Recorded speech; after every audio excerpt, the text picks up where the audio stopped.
One weekend, Kira went to visit a friend. They had known each other for a long time and shared their deepest secrets with each other. So this time, the girls were chatting as usual while drinking tea. The conversation went on smoothly and at ease. Friends were discussing the latest news, vacation plans, cosmetics, and all that. Suddenly, the front door slammed. Susan looked at the hallway and smiled joyfully. A couple of seconds later, her husband showed up in the room. His appearance made it clear that he was in a bad mood.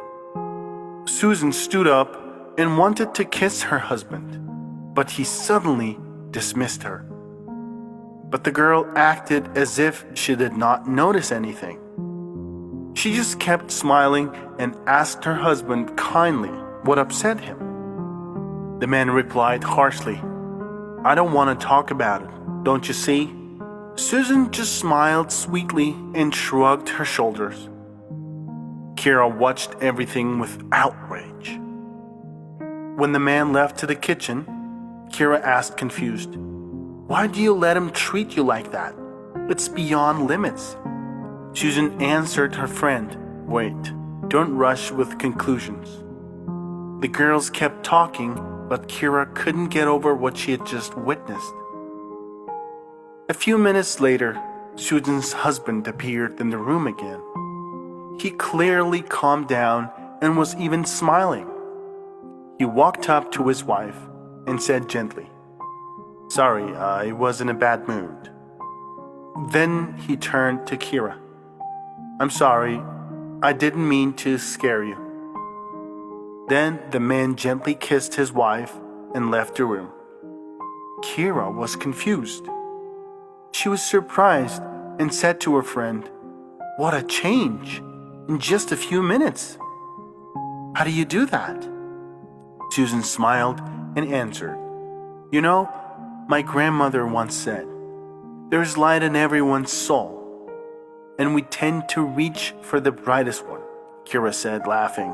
"It's a beautiful example, but there was clearly something wrong with that light in your husband." Then Susan replied, "Yes, you're right. But guess what my grandmother said afterwards? If you meet a soul that went out of its light, shine your light for them, and then it will ignite from inside and shine again." Kira smiled and said to her friend, "You know, some people have been looking for a recipe for happiness all their lives, but they can't find it. And you found it in the simplest thing in the world, in kindness." We all look for people who will bring us light and joy. But let's not forget that for some people, we are the source of that light. This is the greatest happiness.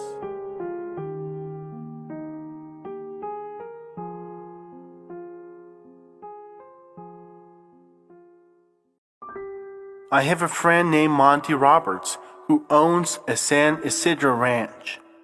He let me use his ranch for fundraising activities for young people at risk.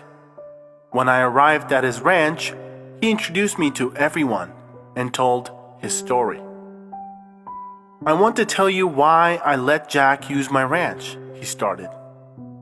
"There is an old story about a young man who was the son of a wandering horse trainer. His father never stayed in one place for long. He moved from one farm to another and from one ranch to another, tirelessly training horses. As you can guess, his son had to change cities and schools constantly. And so, when the boy grew up, in one of the schools he was asked to write an essay about his future. Overnight, he wrote an essay that consisted of several pages. He said his dream was to become the owner of his own ranch sometime in the future. He described his dream in vivid details and even drew a map of a 200-acre ranch. There he pictured all the buildings, the main stable, and the tracks for horse competitions. Then he drew a detailed plan for his house of 4,000 square feet that had to be located on the territory of his dream ranch. He tried hard and set his heart into his home task. The next day, he handed the essay to the teacher. 2 days later, he got it back. There was a huge F on it, and below it said, "See me after the lessons." He was confused. He took his essay, went to the teacher, and asked why he received F. "Well," the teacher replied, "for a boy like you, this dream is inaccessible. You and your father have no money, and besides you move constantly. If you want to own a ranch, you need a lot of money. You have to buy land, pay for horses and cattle. Later you will need money to pay the shepherds and other assistants. You will never be able to do this." And then the teacher added, "But if you rewrite your essay and make it more realistic, I might change the mark." On the way home, the boy thought about what the teacher said. He shared his thoughts with his father. His father listened and answered, "You must decide for yourself. But remember, this decision will be important for both of us." The boy spent a week thinking, and in the end, he returned the same essay to the teacher. Handing his work, he said, "You can leave the F for the essay, and I will keep my dream." Monty turned to the gathering and said, "I'm telling you this story because now you're sitting in my house of 4,000 square feet, in the middle of my ranch of 200 acres, and I still have that essay. But here's the best part of the story," he added. 2 years ago, that same teacher brought 30 children to the camp at my ranch. He said to me when he was leaving the ranch, "Listen, Monty, now I can tell you this. When I was your teacher, I was a bit of a dream kidnapper. In those years, I stole a lot of children's dreams. But fortunately, you had the courage to not give up yours. Do not let anyone steal your dreams. Follow your heart no matter what, and believe in yourself."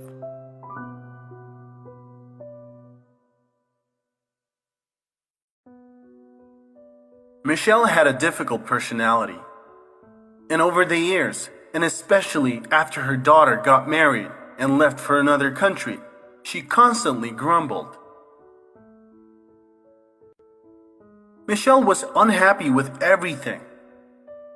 Neighbors above were too noisy, the food wasn't good in the store, or the house management weren't doing their job properly. The neighbors knew the old woman's temper and tried not to run into her ever. But one day, a young couple with their 7-year-old daughter Cindy moved in. It was summertime. Schools were closed and there weren't many children in the neighborhood. Cindy was lonely and she saw an old woman who was grumbling at a stain of paint in front of the entrance. No one knew where the stain came from, but Michelle wanted to file a complaint against the manager who allowed this. "Look," the little girl said, "if you add eyes here and the tail here, you get a cute pony, and our entrance will look pretty." Michelle wanted to object, but the pony was really cute. She frowned and went to her apartment, and Cindy kept following her. She spoke non-stop, and Michelle didn't even understand how the girl ended up in her apartment. This happened again the next day. The old woman was surprised, but after a week, she was already bored when Cindy ran home. Michelle noticed that Cindy never got upset. She saw only good in everything. If the pipe has burst, it means you can get your boats out. If it's raining, it means you can jump on the puddles and then drink hot chocolate and look at the puddles. This mood was gradually transmitted to Michelle. She even began to greet her neighbors, which was really surprising to them. And most importantly, Michelle realized that her neighbors are all good people. They began to help her. Someone helped her with shopping, someone else with cleaning the apartment. Michelle baked delicious cookies and treated all the residents. One day, Cindy asked Michelle about a photograph in which a woman was holding a little girl in her arms. Michelle said it was her granddaughter. Cindy asked why she didn't talk with them. Michelle sighed and replied that they lived very far away. She bought a new phone to talk to them over the internet, but nothing worked. Cindy smiled and replied that there's nothing difficult in this. She will teach her. She took the phone, turned it on, opened the video communication application, and dialed the number. On the other side, a surprised but very delighted face of Michelle's daughter appeared. Cindy explained who she was and handed the phone to the old lady. She talked with her daughter with tears in her eyes and told why she hadn't called for so long. She saw her little granddaughter and burst into tears. From that day on, Cindy taught Michelle how to use the phone, and by the end of the summer, Michelle did everything herself. She also stopped grumbling. One day, one of the tenants asked the old woman why she had changed so much. It's all Cindy, that if you treat everything negatively, then the world will become like that. You need to turn to the sunlight, and then you will not see the gloomy shadow. Become a ray of light for your loved ones. Share this video with them.